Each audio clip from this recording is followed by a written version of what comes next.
બપોર થઈ તો શાસ્ત્રીજી મહારાજ આવી ગયા.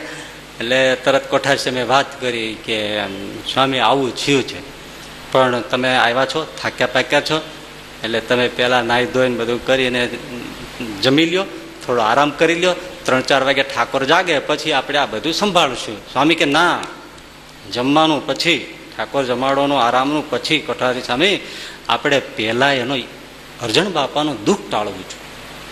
એ આટલું એટલું રડે છે, આટલું એટલું દુઃખ છે, તો એમાં આપણે ધીરજ ન રખાય. આપણે સાધુ છે, લાવો અત્યારે ને અત્યારે એમને બોલાવો.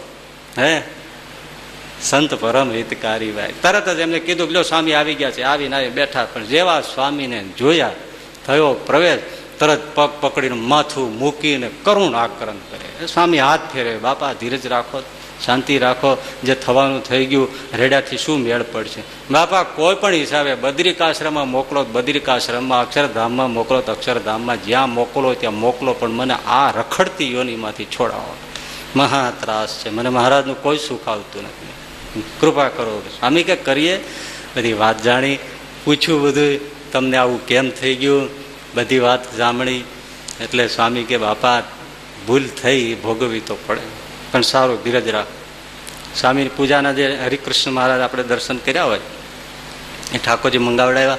સ્વામીએ જળ ધરાવ્યું ઠાકોરજીને, હરિકૃષ્ણ મહારાજને પ્રાર્થના કરી કે મહારાજ અરજણ બાપા ભગત તમારા છે, એને આશરો તમારો છે, એને બીજાએ માથું મૂક્યું નથી. મહારાજ ભૂલ થઈ ગઈ છે, અમે એના વતી માફી માગીએ છીએ, અમે પ્રાર્થના કરીએ છીએ, એની ભૂલ માફ કરો અને તમારી મૂર્તિનું સુખ આપો. મહારાજ જળ ધરાવી અને અરજણ બાપાને કીધું લ્યો બાપા ક્યાં જવું છે બોલો, ક્યાં જવું છે તમારે? તો કે મા બાપ જ્યાં મોકલો ત્યાં, બદ્રિકાશ્રમમાં મોકલો બદ્રિકાશ્રમમાં, અક્ષરધામમાં મોકલો તો અક્ષરધામમાં. સ્વામી કે બાપા આપણે બદ્રિકાશ્રમમાં આટા ઠોકવા જવાનું હોય?